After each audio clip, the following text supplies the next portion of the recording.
É isso, né? Quer que pergunte para a Ana se ela está ouvindo? Ela está ouvindo porque está mexendo. Fechou.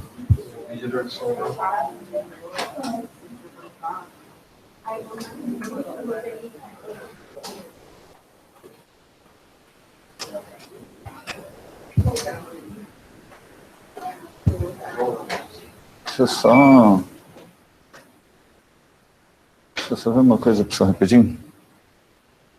Se dá para botar sem aparecer essas coisas aqui em cima.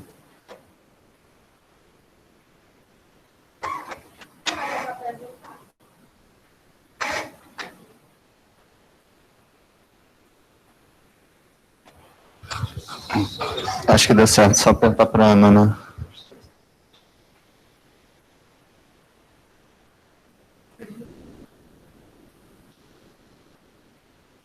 Eu mandei a guia que está compartilhando para as... Alguém de vocês está ligado? Só para ver se está aparecendo os slides. Você está...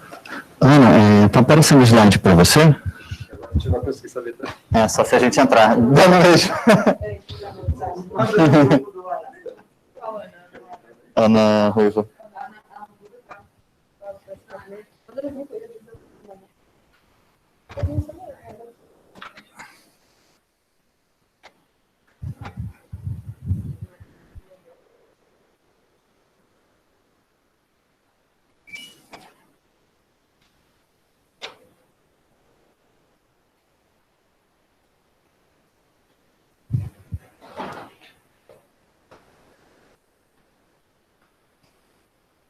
Deixa eu entrar aqui no Meets. Eu vou entrar aqui rapidinho, pessoal, eu vejo se está... Deixa eu botar aqui.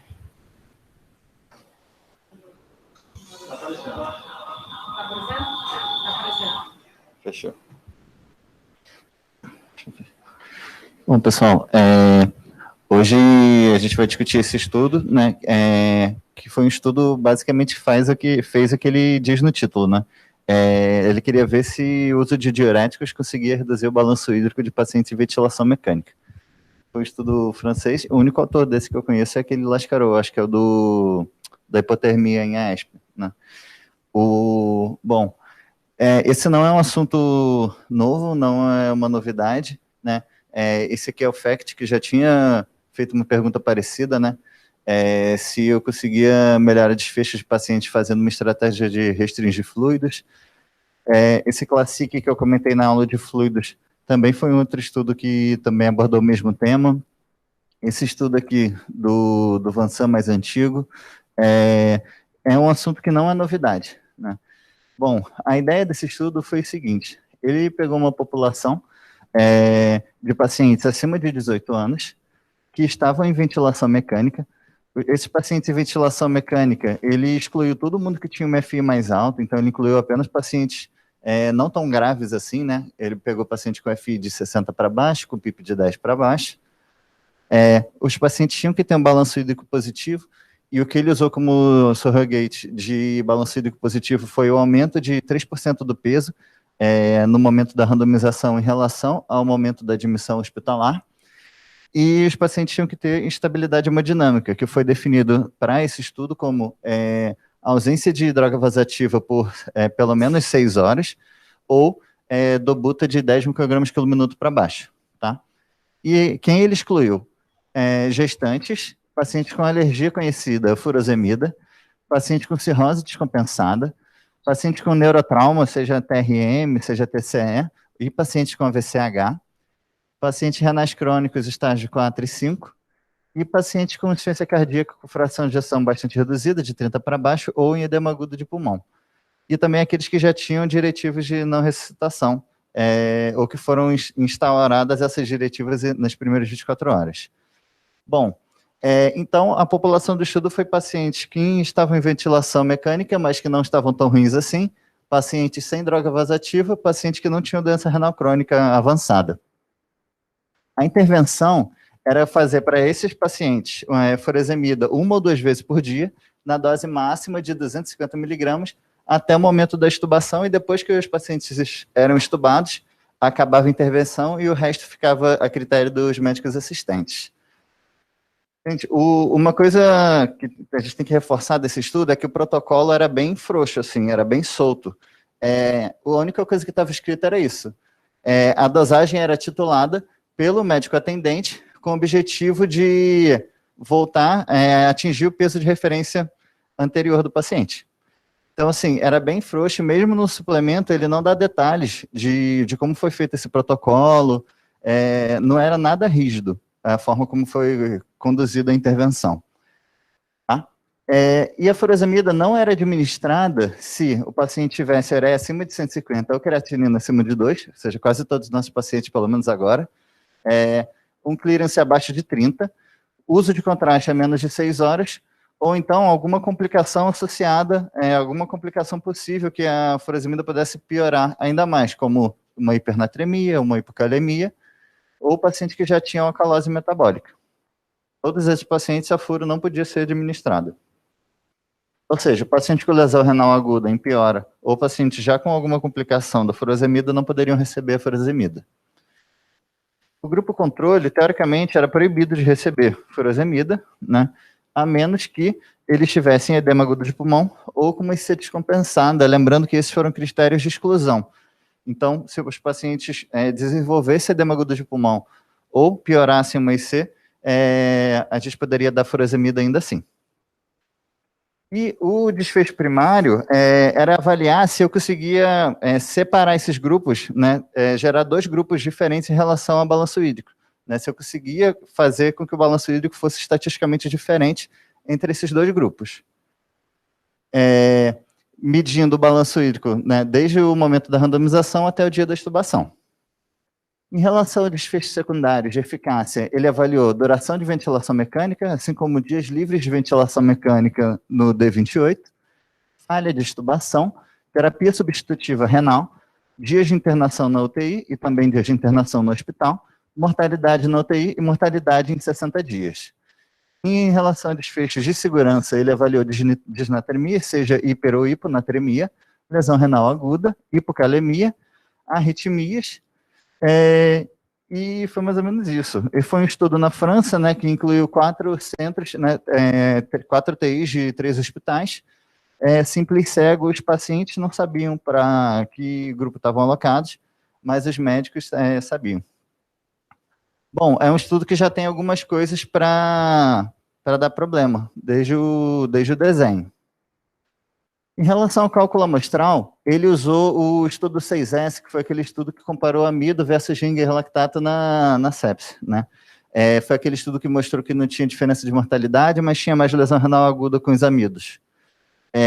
No suplemento do estudo 6S, eles pegaram essa tabela daqui, que foi a tabela do balanço hídrico, né, no final do 3º dia, para estimar quanto é que seria o balanço hídrico do grupo controle. Então, eles pegaram o grupo controle, estimaram que o balanço hídrico dele seria positivo em 5 litros, e eles esperavam que o grupo furosemida, o grupo intervenção, tivesse um balanço hídrico zerado. Eles calcularam o poder de 80%, esperavam um erro alfa de 0,05, e com isso eles precisariam de 172 pacientes. Lembrando aqui que o desfecho primário é uma variável contínua, o que facilita encontrar a diferença estatisticamente significativa, né? Mas um desfecho substituto, né, que não é centrado no paciente. A análise estatística. Para os desfechos primários e secundários, ele usou esse modelo de regressão linear. Esse daqui é uma tabela do Kirkwood, que é aquele livro de estatística, onde mostra, dependendo do tipo de regressão que eu quero fazer, na verdade, dependendo do tipo de desfecho, qual o tipo de regressão que eu tenho que usar. Então, se eu vou usar um desfecho numérico, uma variável contínua, eu vou usar uma regressão linear, que foi o que ele usou nesse estudo para avaliar os desfechos primários e secundários. A ideia deles era, como eles vão avaliar uma variável contínua, né, se eu usar esse modelo, eu vou perder menos informações. Se eu pegasse o balanço hídrico e categorizasse ele, por exemplo, quem positivou mais de 2 litros ou menos de 2 litros, eu perderia informações no meio do caminho. Então, se eu analiso isso dessa forma, em vez de categorizar a variável, eu perco menos informações. E para as variáveis contínuas, né, por exemplo, para ver a relação entre o peso e o balanço hídrico, ele usou o Pearson. E aqui é umas coisas que eu já deixei anotado para não esquecer de perguntar para o professor. Né? O Pearson ele é usado para variáveis que são paramétricas, ou seja, que seguem uma distribuição gaussiana. E eu não sei se peso na UTI, por exemplo, é paramétrica ou não paramétrica. Né? Se não for paramétrico, o Pearson não seria o melhor teste. Assim como, para usar Pearson, as variáveis têm que ser independentes entre si. E aqui, nesse caso, talvez peso e balanço hídrico variassem em conjunto, né? Na mesma direção. E um outro problema na análise estatística do estudo foi que, quando eu tinha missing data, ele usou imputação múltipla, tá? Então, isso também é uma coisa que a gente tem que ficar atento. Bom, foi um estudo que teve um tempo de inclusão longo, né? Desde 2015 a 2019. Né? Metade dos pacientes não conseguiam se encaixar naqueles critérios de inclusão que eram bem restritivos, né? Que tiravam boa parte dos nossos pacientes do dia a dia. Como sempre, boa parte também não foi incluída e a gente não sabe a razão, por outros motivos, ali 219. E no final desses 4 anos quase, foram randomizados 171 pacientes, metade para cada grupo. Foi um estudo financiado pelo Ministério da Saúde da França e que foi encerrado depois desse tempo, né, não chegou nos 172 pacientes esperados, porque acabou o financiamento.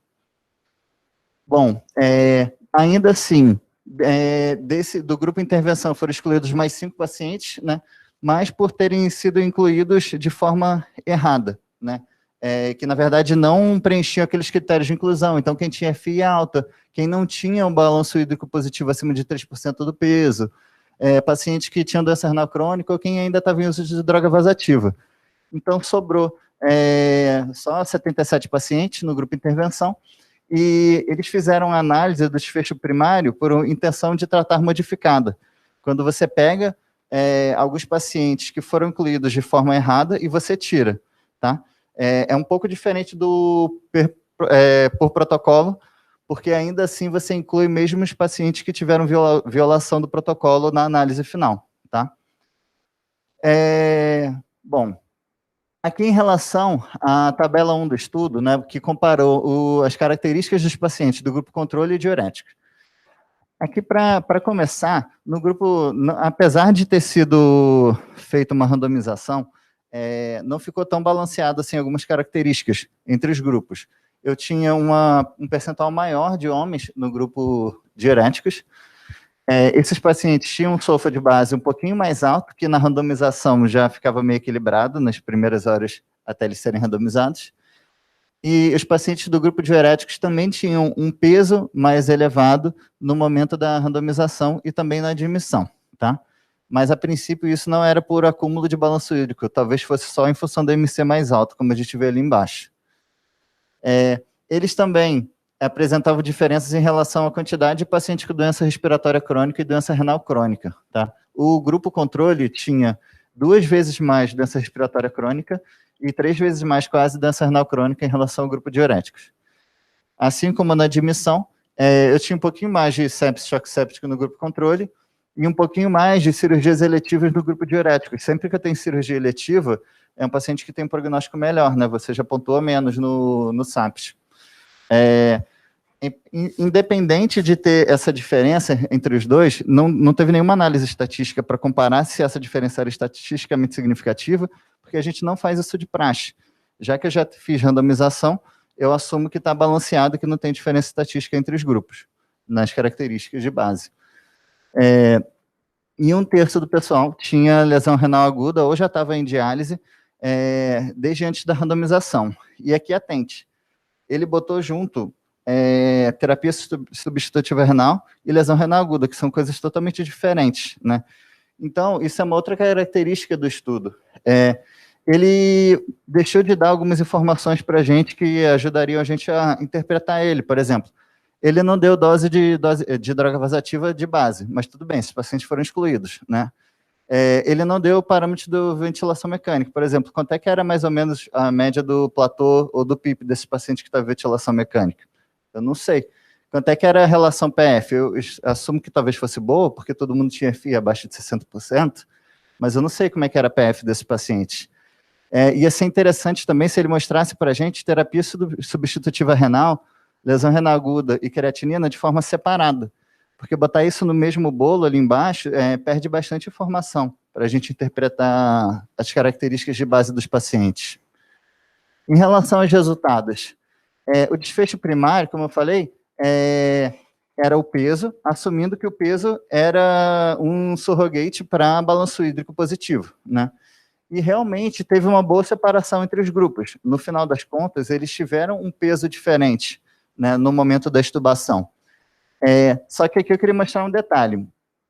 A dose cumulativa total, né, usada na internação, no grupo controle foi de 100 miligramas, a média, e na intervenção, 160 miligramas, dose cumulativa de furosemida.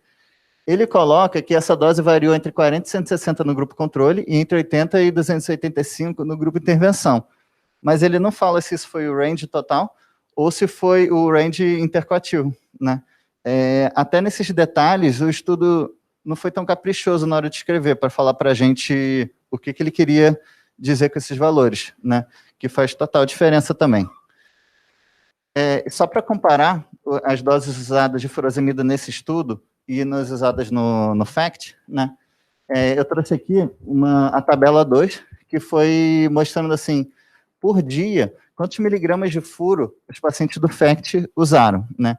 E vocês podem ver que por dia eles usaram uma dose que dá quase a dose cumulativa total daqueles outros pacientes do estudo que a gente está falando, né? Então, o nosso estudo atual usou bem menos furosemida, tá? E aqui, o suplemento do FACT tem 79 páginas, só explicando o protocolo e as coisas. Então, e ele é muito mais detalhado do que esse estudo ARES. E ele falava mais ou menos assim, para te guiar a qual a quantidade máxima de furo que você podia dar. Eu poderia dar 24 miligramas por hora, por até 12 horas, ou até 3 bolos de 160 a cada 12 horas. Então, eu poderia dar uma dose muito mais alta do que a que foi utilizada nesse estudo. E o FACT ele não mostrou diferença, né, na mortalidade de 60 dias, mas ele mostrou um aumento nos dias livres de ventilação mecânica e dias livres de UTI, assim como, apesar de não ter mostrado diferença estatisticamente significativa em relação à necessidade de diálise no D60, teve uma redução absoluta de 4%, né, que quase atingiu a significância estatística, né. Bom, além de dar o desfecho primário, que foi aquele por intenção de tratar modificada com imputação de missing data, ele fez várias análises de sensibilidade, que é mais ou menos quase que um fishing data, né? Que dão algumas informações interessantes para a gente. Por exemplo, a análise por protocolo também mostrou uma diferença significativa. Mas se eu fizesse, por exemplo, a imputação do pior caso cenário possível, por exemplo, eu assumo que os pacientes do grupo controle tiveram um balanço hídrico muito negativo, né, os que eu não tinha o dado, e eu assumo que os pacientes do grupo intervenção tiveram um balanço hídrico positivo, em vez de ter negativo. Se eu fizesse assim, a imputação do pior caso cenário, não teria diferença significativa no desfecho primário. Bom, em relação aos outros desfechos, os desfechos de eficácia, aqui, em média, os pacientes ficaram 12, 14 dias até serem estubados, né, que foi o momento onde a gente avaliou o balanço hídrico deles, né. E se a gente lembrar, a forma como ele escolheu o cálculo da amostra, né, que foi pegar o balanço hídrico positivo no terceiro dia de internação daquele estudo 6S, aqui a gente teve muito mais tempo de ventilação mecânica e talvez o balanço hídrico pudesse ser muito mais positivo, né. Mas, enfim, isso reduziria o poder do estudo, né, e não o contrário. Não teve nenhuma diferença nesses desfechos de eficácia. O tempo de ventilação mecânica, dias livres de ventilação mecânica, foi tudo igual, assim como as falhas de extubação. Necessidade de terapia substitutiva renal, dias de UTI, livres de UTI, tempo de internação, mortalidade de 60 dias, mas também o estudo não foi desenhado para avaliar esses desfechos, então a gente já esperava que não tivesse diferença mesmo entre os grupos. Em relação aos desfechos de segurança, lesão renal aguda, eu não vou nem entrar no mérito, porque não é um desfecho duro, tá? Mas, assim, em relação à piora de função renal, né, piorar a lesão renal aguda, o grupo intervenção teve uma tendência a ter melhor desfecho, né? Assim como a gente já tinha visto no FACT, que eu mostrei lá atrás, que sugeria que os pacientes no grupo intervenção, que tinham uma estratégia mais restritiva, tinham, na verdade, melhores desfechos renais, ao invés do esperado, que era piora de função renal, né? Em relação a disnatremias, não teve diferença, mas assim, foi muito parecida a dose de furo do grupo controle da intervenção. Então, hipocalemia também não teve diferença, arritmias não teve diferença. Lembrando que esses desfechos no FACT tiveram diferença, tá? No FACT, o grupo intervenção que usou mais furo teve mais hipernatremia, teve mais hipocalemia, teve mais alcalose metabólica, coisa que aqui não foi observado, mas também, mais uma vez, as doses de furo foram muito parecidas entre os grupos. Botando na balança, coisas positivas do estudo. Bom, foi um estudo fase 2, que os autores no final falaram que ele foi mais desenhado para ver se eu conseguia gerar 2 grupos com uma boa separação entre o balanço hídrico, né? Então foi um estudo fase 2 para programar um estudo maior, talvez com um desfecho duro, né? Então dá para dar uma colher de chá para eles em relação a isso. Foi legal eles terem avaliado o desfecho de segurança, isso é uma coisa necessária nesse tipo de estudo, ainda mais que quando você vai fazer um estudo fase 2 para depois programar um estudo maior, você precisa de desfechos de segurança para poder programar melhor seu próximo estudo. Foi legal ele ter avaliado o balanço hídrico com peso, é uma coisa que a gente às vezes não faz, né? A gente avalia na prática o balanço hídrico mesmo, mas a pergunta é uma coisa pouco relevante se a gente for ser rigoroso, né? O próprio nome do artigo, né? Diurético consegue promover balanço hídrico negativo? Consegue, lógico. A gente espera que sim, né? Ainda mais excluindo pacientes com doença renal crônica e pacientes graves. É um estudo que não é muito original, porque a gente já tinha outros estudos que avaliavam coisas parecidas. Ele excluiu algumas populações de interesse para terapia intensiva, então ele poderia até incluir e fazer uma análise estratificada, por exemplo, né, em vez de tirar essa população do estudo. Ele deixou de dar alguns dados importantes. Por exemplo, vocês viram que o FACT ele mostrou para a gente dia após dia quanto era a dose de furo, quanto era o balanço hídrico, quanto ele tinha recebido de fluido. Aqui eu não tinha essas informações para poder analisar. A dose total de furosemida foi relativamente baixa, sem um protocolo rígido, o que dificulta a gente de reproduzir esse estudo em outro lugar, por exemplo. Ele teve a questão da imputação de missing data, e também foi foi feito com dinheiro público. Então, talvez essas coisas aqui, a gente tem que ser mais rígido em relação a essas coisas, se foi um estudo feito com dinheiro público. Mas aí, agora o gabarito é com o professor. Obrigado.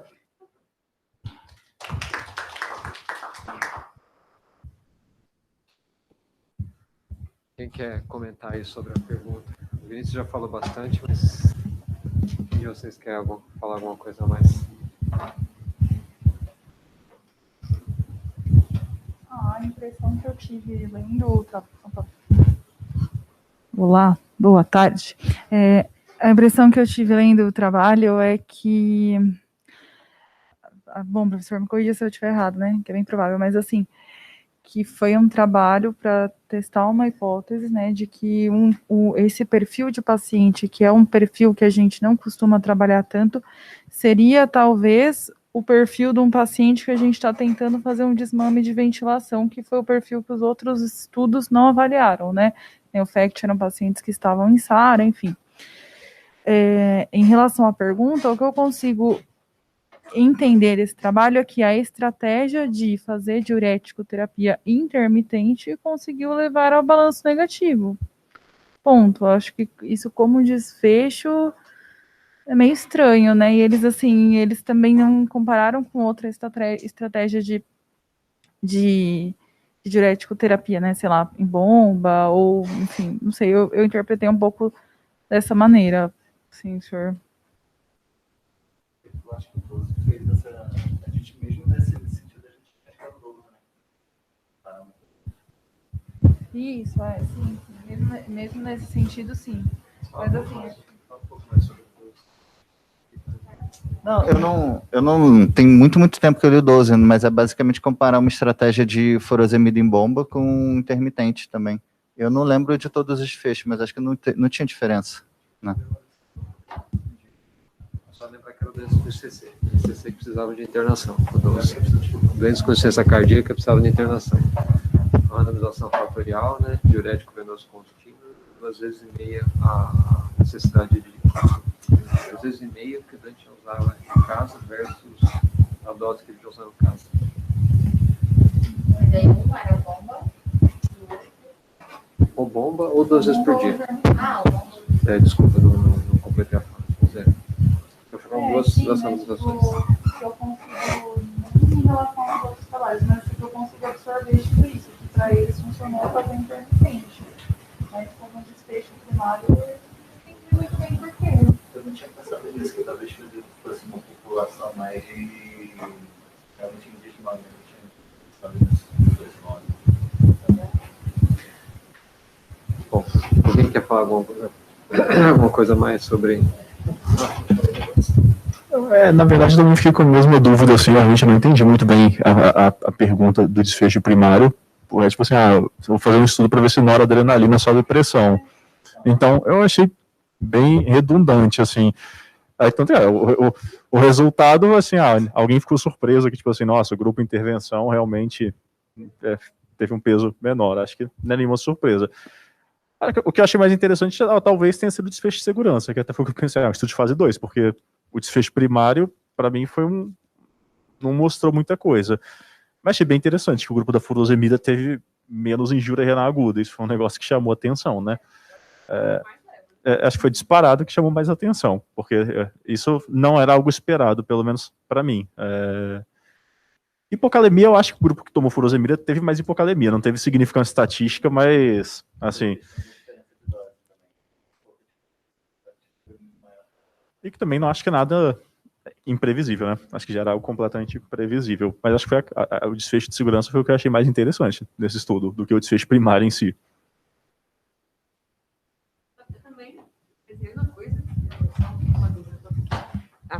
Eu pensei a mesma coisa, porque eu acho que quando a gente usa furo, a gente tem medo de piorar uma lesão renal aguda, tudo bem que as pessoas tinham rim bom de base. Então eu falei, que legal, não piorou. Porém, foi tipo 160 miligramas de furo acumulado versus 100, sabe? Nem sei se é tão diferente assim.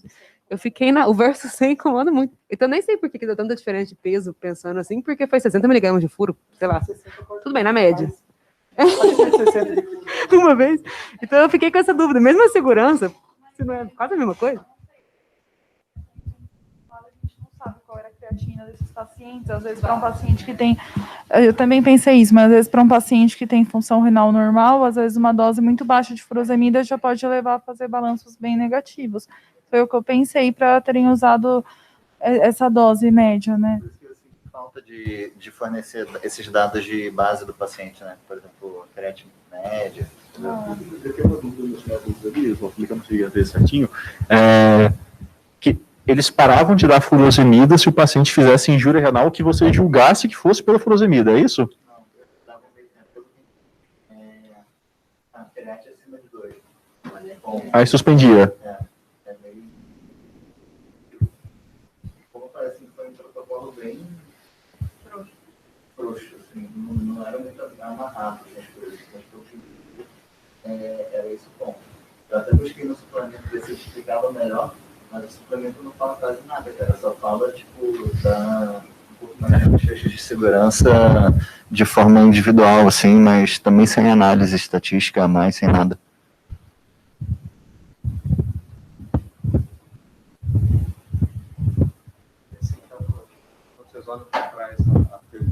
Quando vocês olham para trás, vem essa pergunta, a quantidade de diurético usado, e o que vocês acham que dá para levar disso além da segurança? Assim, quer queira ou que não, a mediana de balanço foi bem diferente, né? E aí? Sem disfunção renal não precisa de tanto mas não precisa dar 3 ampolas de furo que ele já pega na 2 litros. E olha que foi uma mediana de tempo de internação grande, não foi pouco não. Né? E, bom, a gente não sabe também, né? Você poderia voltar lá, Mas eu também não sei o quanto esse paciente recebia também, né? Eu pensei, talvez seja um paciente que também nós estamos dando menos, sendo mais conservador nos fluidos, que realmente vai precisar de pouco para negativar, e que seria um mundo ideal, né? A gente dá... O PET, ele dava essa tabela, tipo, dose de furo, quantidade de furo que recebeu, quantidade que saiu, isso todo dia, entendeu? Então, assim, isso ajuda bastante. Agora, esse estudo aqui foi só um balanço na hora da estubação, né? Que foi um grupo 14 e outro 12 dias. Então, realmente um balanço bem pequeno, né, para a nossa realidade. Aqui talvez nem seja vocês não terem dado, né? Porque o conservador também custou bastante. Mas uma coisa também é que, tipo, o cara entrava no estudo quando atingia aqueles parâmetros de ventilação mecânica. Então, eu não sei quantos dias já tinham passado. A mediana foi em torno de 4 dias, né? Depois da... Bom, é isso aí, gente. Então, assim, aparentemente, a gente não sabe direito a gravidade dos doentes. Olhando assim, parece não ser das maiores. Mas, para esse tipo de doente, que pode ser que não seja tão grave, a dose pequena de diurético talvez seja suficiente para não deixar os doentes positivarem tanto balanço aí numa mediana de 10, 12 dias de internação de ventilação mecânica. A pessoa está enviesada também, então, já não pouco bem, talvez, desde que eu saiba um pouco mais de medicina, eu só vejo Covid. Eu não entendo, eu não consigo pensar quais seriam as condições também que o paciente fica 12, 14 dias e não piora, não só decorrer mais de assim. Assim, tem assim, é que tem assim, alguns grupos são extremamente conservadores para estubar, né? Não é todo mundo que estuba precoce, os doentes tem isso também. Tem bastante, Mas aparentemente, complicação pós-operatória ali, né? Isso assim, são doentes que... paciente cirúrgico. Pacientes cirúrgicos. Também a parte era sexo, né? Acho que cirurgia Bom, só uma coisa, o Douglas falou um negócio interessante, né? Assim, eu fazer um estudo de noradrenalina para subir pressão, de diurético para ver estudante urina. Só lembrar que a gente teve já um dos estudos o único estudo randomizado com hidrocloro tiazida para ver assim, vamos dar diurético para ver se aumenta a diurese, se aumenta a natriurese, se cai o sódio. Não aumentou nem a diurese, nem caiu o sódio. Tudo bem, era dose baixa. E aqui também, no final das contas, na pergunta não era essa, mas o resultado foi parecido. Com doses baixas, aparentemente, os doentes que não sei se são tão graves. Bom, uma coisa eu concordo plenamente com o Vinícius, assim, é um estudo confuso, né? Assim, a apresentação, assim, exatamente, tem coisas que a gente não sabe do que eles estão falando. Bom,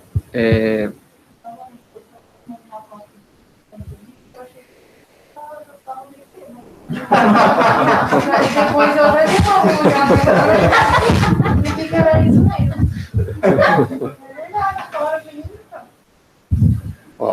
Então, assim, gente, tem algumas coisas que são interessantes a gente saber, né? Um grupo multicêntrico francês, tudo bem, 4 TIs, 3 hospitais, acho que o nome mais conhecido aí é o Dr. Lascaru mesmo. Só lembrar que esse grupo, na média, que compõe aquele, como é que chama? Essa CRICS Trigger SEP. O que eles estudaram até agora? Hipotermia pós-parada, estudo super frágil, publicado no New England, um doente só para dar diferença a favor da hipotermia. Antibiótico pós-intubação, que para eles diminuiu bastante a infecção pálida. É o segundo estudo, tudo bem. Que mais? Loco 2. Loco 2 foi um dos estudos mais esquisitos que... eles estão ficando meio famosos por isso, né? São estudos esquisitos com resultados...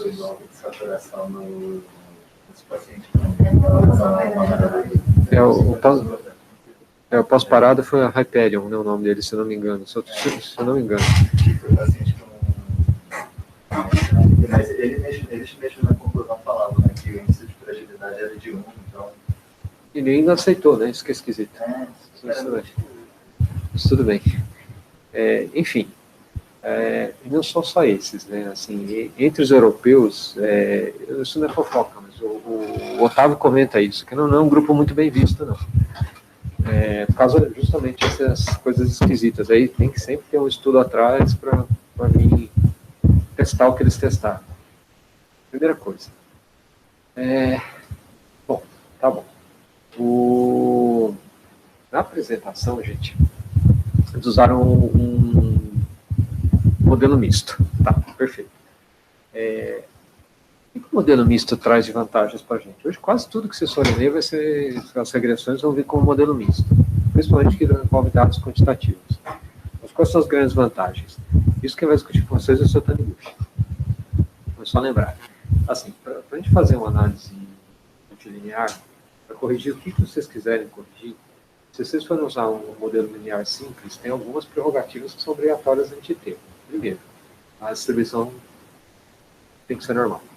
Segundo, as variâncias dos momentos que vocês estão medindo, quer dizer, desvio padrão, não falar de variância só, a variância tem que ser igual.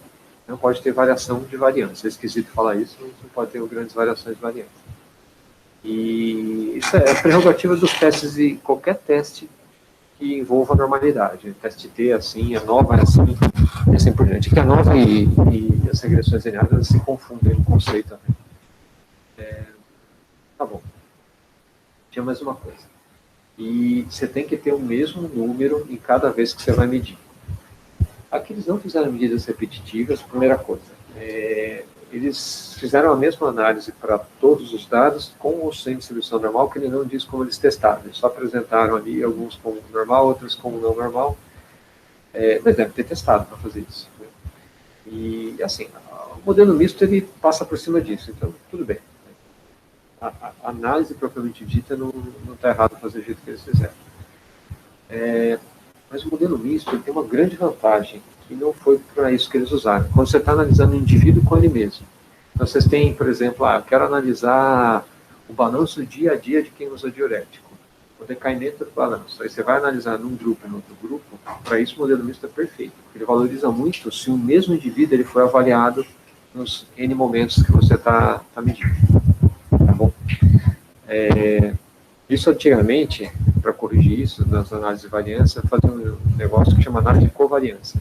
Na verdade, era você reduzir todo mundo a um denominador comum. Então, ao invés de você falar, o balanço foi de 5 litros no primeiro dia, 4 litros no segundo dia, 3 litros no segundo dia. Você vai falar assim, no primeiro dia foi 100%, no segundo foi 80% daquele 100%. Quer dizer, você reduz todo mundo a um denominador comum. O mínimo divisor comum. Né? Tá bom. Imputações. Imputação sempre vai dar briga, gente. Sempre vai dar briga. Assim, vocês veem que boa parte dos grandes estudos não põe imputação nenhuma na jogada. Todo mundo sabe o que é imputação? Imputação é o seguinte, você não tem um dado que você não colheu daquele paciente, você cria aquele dado em relação aos dados que não tem. Olha que interessante a tabela que o Vinícius pôs. Então, o N total foi de 166 pacientes, só que o N cru de casos completos foi de 144. 22 pacientes foram imputados, quer dizer, tiveram dados, entre aspas, inventados por desfecho primário, que é de balanço cíclico.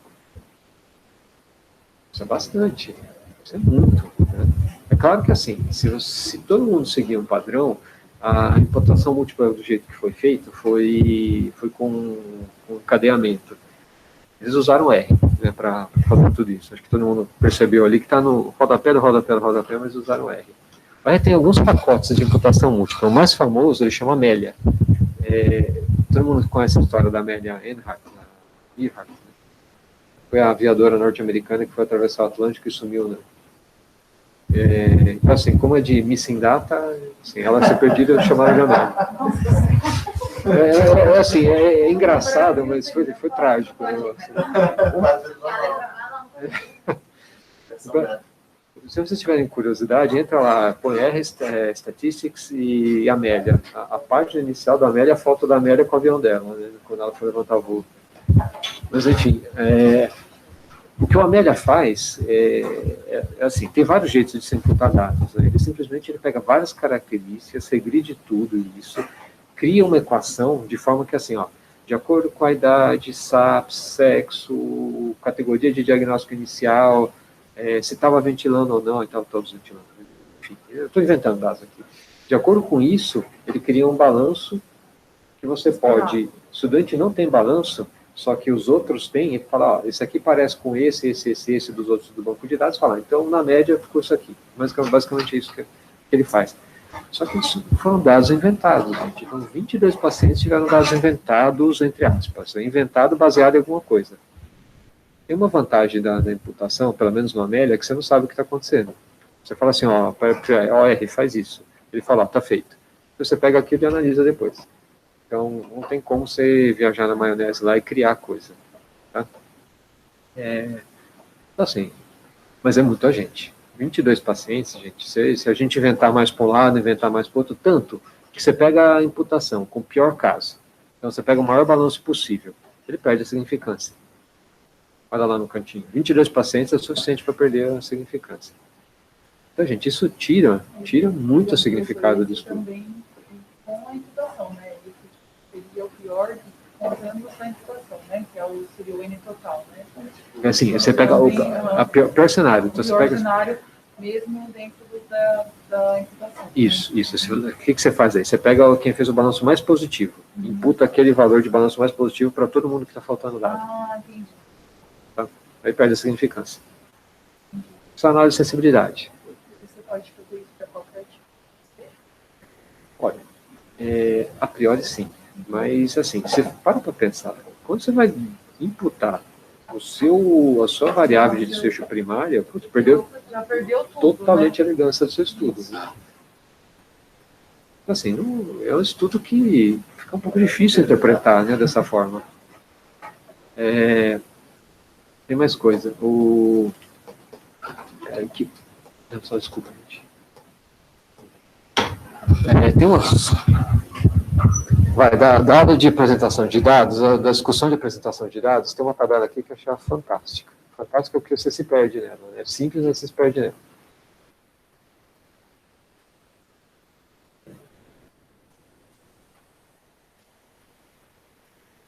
Essa aqui mesmo, desculpa.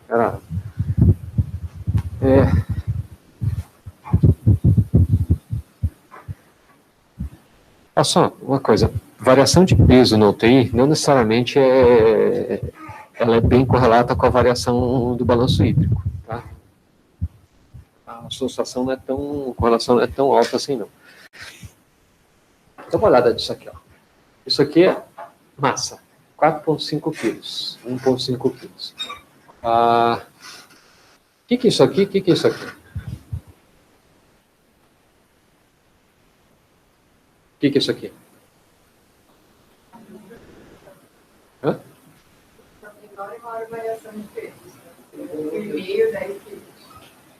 Isso aqui é a mediana, perfeito. Isso aqui é o P25, isso aqui é o P75. Isso é interquartil. Não intervalo interquartil, é P25, P75. Intervalo interquartil seria isso menos isso, que é da 12, né? Só que assim, só lembrar que da notação estatística,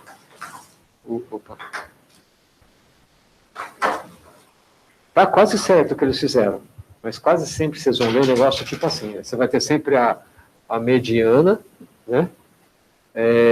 Aqui você tem o P25, vírgula, o P75, vai ficar lá atrás. Eles colocaram ponto e vírgula. No português, para a gente, é ponto e vírgula, porque a gente usa vírgula como separador decimal. Né? Na notação inglesa, não. Do inglês americano, inglês britânico, não. Aí você põe ponto para separador decimal e vírgula. Então, assim, isso aqui não é uma coisa muito certa do ponto de vista estatística. De você, isso aqui está certo, isso aqui está certo, só que aqui era vírgula. Tudo bem. O que é isso aqui? Isso aqui seria a mediana, P25, P75, concorda? Mas eu não sei se é isso. Aqui em cima ele está falando que a diferença média e o intervalo de confiança. 95%. Como é que se denota o intervalo de confiança? Geral você tem a média, né? Aí entre parênteses, você vai colocar aqui o menor valor, tracinho o maior valor. A notação estatística correta é essa. Certo?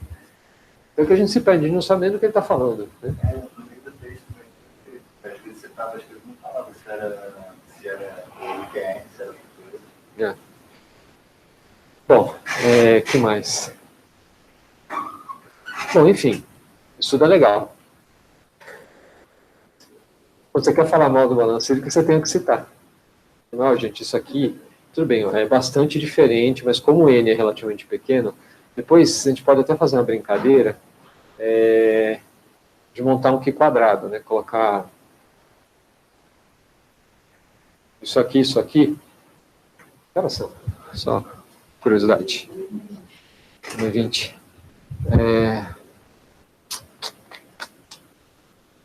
Fazer uma brincadeira?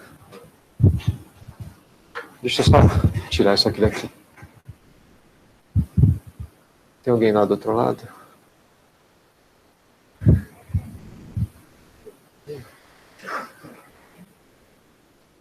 Ó, gente, eu vou parar aqui eu vou só compartilhar a tela inteira.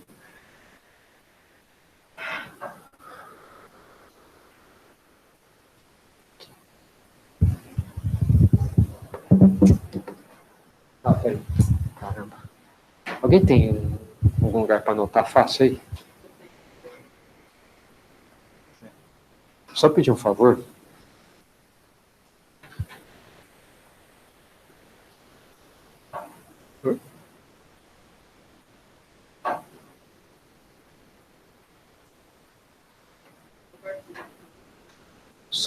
Luciana, eu vou te pedir esse favor. Anota esse número aqui, ó. 67 é o número de eventos, né? E 89 para o mesmo grupo. E para o outro grupo, 46, 82. Tô grilado, esse cara parece o Putin, né? Assim de...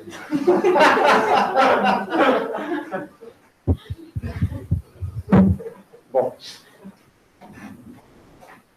Voltando ao REC, vocês já foram apresentados. Então, ó, no banco de dados, quando vocês vão anotar o número de eventos, vocês vão ter lá um negócio assim.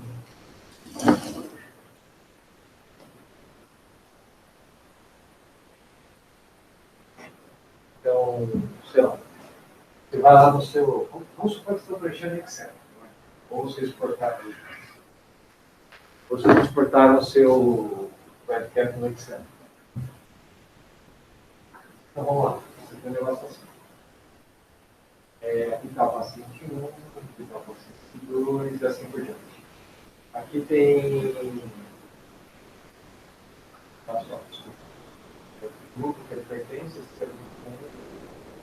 Já tem o paciente 1, o paciente 2, o paciente 3. Aqui tem um monte de valor, aqui é o grupo 2. Dá para entender o que eu Tá bom. O terceiro, quem piorou a função renal. Então, assim, você vai ter aqui um que piorou, um que não piorou, aí um de valor, aqui nenhum piorou, por exemplo. Tá bom? Então, pensando assim, vamos fazer o seguinte: vamos criar uma coluna para o grupo de doentes que pioraram a função renal. Outra coluna para o grupo de doentes que pioraram a função renal, certo? Então, vamos fazer o seguinte. Grupo... Não importa saber isso. Vamos chamar um grupo 1 aqui. Esse grupo 1, ele tem que ter... Qual que era o erro do 67, 46, né? 46 eventos e 63. Não, era 67 e 79. 67 e... Vamos criar aqui no 22 vezes. 22. Ah, mesmo? Então, a maior parte dos doentes pioraram a função renal. Certo? Então, vamos lá. Vamos fazer o seguinte. Vou criar uma sequência de uns.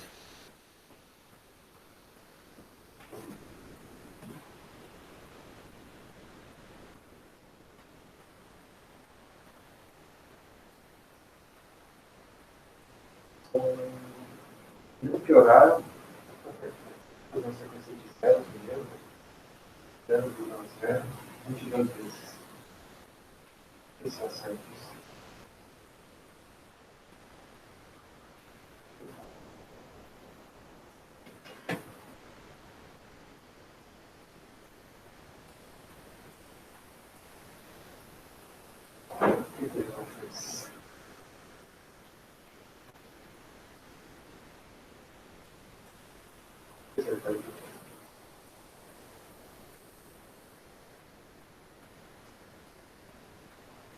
Agora a gente tem uma vantagem. Sempre que você não sabe o que está dando certo,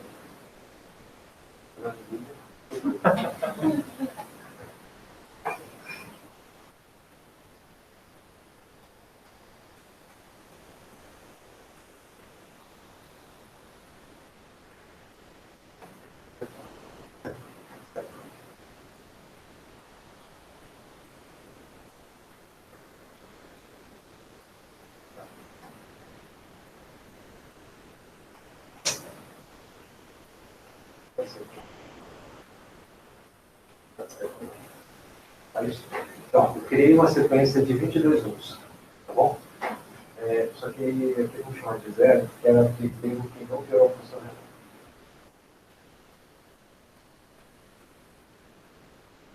Só que eu quero os que pioraram. Foram quantos que pioraram mesmo? 67. 67. Vamos chamar isso de 7 vezes, certo? Você está entendendo o que eu estou fazendo? Estou criando aquela coluna. Só que para confundir essas duas coisas, o R tem um comando que é o concatenar, que é esse sim. Na linguagem C, isso chama vetor, tá? Então, no grupo 1, de eventos, eu vou ter isso aqui, ó. 22 que não pioraram a função renal e 67 que pioraram. Certo? Tá bom. Então, vamos ver no grupo 2. Eram 32, não, 36 não pioraram. 46 pioraram, 82 32 não pioraram. 36 não pioraram. 6. 36 não pioraram. E 46 pioraram. 46 pioraram. Tá bom.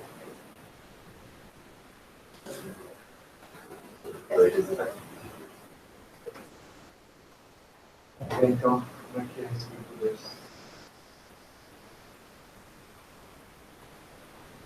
Então, tá cá. Essa batelada que eu pensei não piorar e aqui piorar. Então, aí, olha se vai dar certo isso.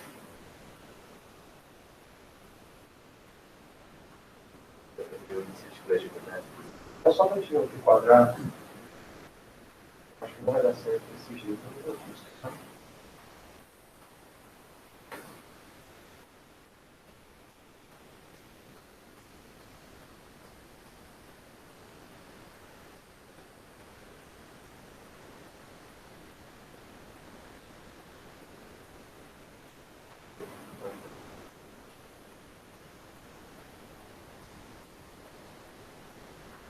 Errado.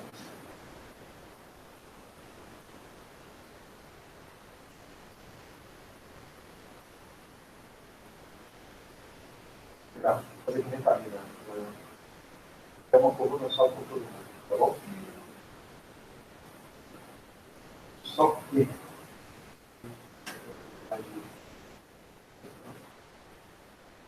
isso aqui é o mundo são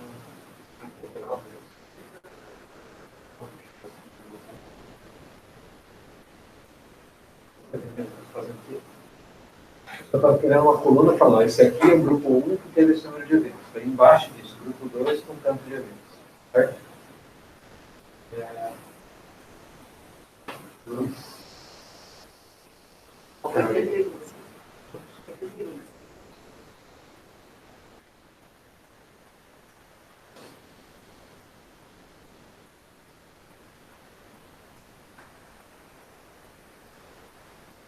Se der certo aqui, a gente faz isso.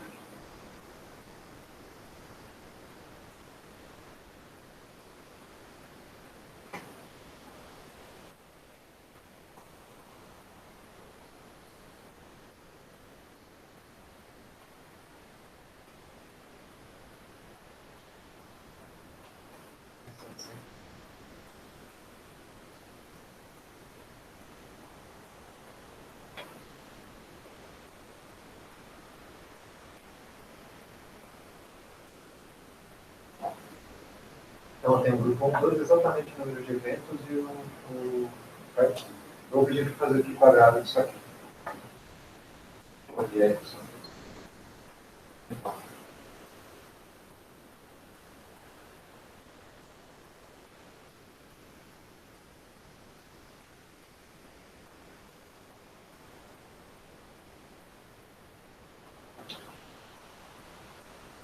Eu vou fazer aqui quadrado dessa tabela. Ó, deu 0.0122, certo? Vamos lá. Deixa isso aqui na ordem. Então,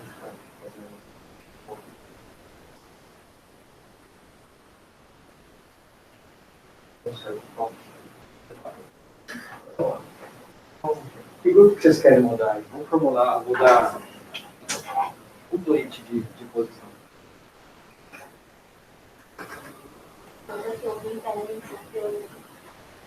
Vamos mudar esse aqui que está aqui já pertinho. Faz isso aqui de 23 e 66, pode ser? Faz de 23 e 66. Certo. Vamos ver que dá isso. Ó, foi para 0.02. Então, vamos por, sei lá, 26, 63. Tá certo? Bom. Porque se não tiver, vai dar erro. Porque isso aqui tem que ter o mesmo. Os dois têm que ter o mesmo. Tá bom. Deu 0, ele já perdeu 150. Então, ficou aqui no meio. Mas se você for trocando uns 3, 4 dedos, vai perder 150. Isso é fragilidade, né? Eu vou achar.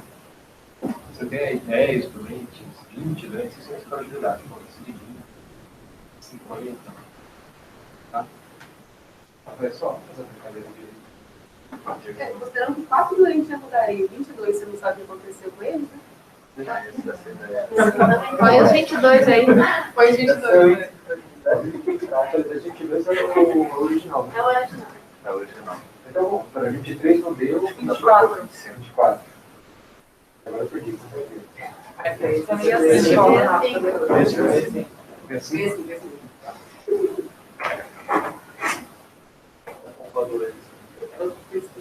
Ó, isso é significante. Então, vai. 25. É fácil? A gente tem algumas plataformas inteligentes que você não precisa ficar fazendo isso que eu estou fazendo toda hora. Dá uma vantagem. Deu 5 de disponibilidade para esse achado. Tá bom? O 5 já perdeu significância nativa. É só para a gente lembrar o que é isso aí. Tá?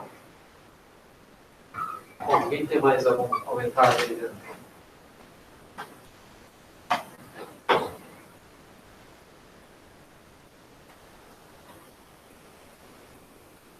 Vamos almoçar, né?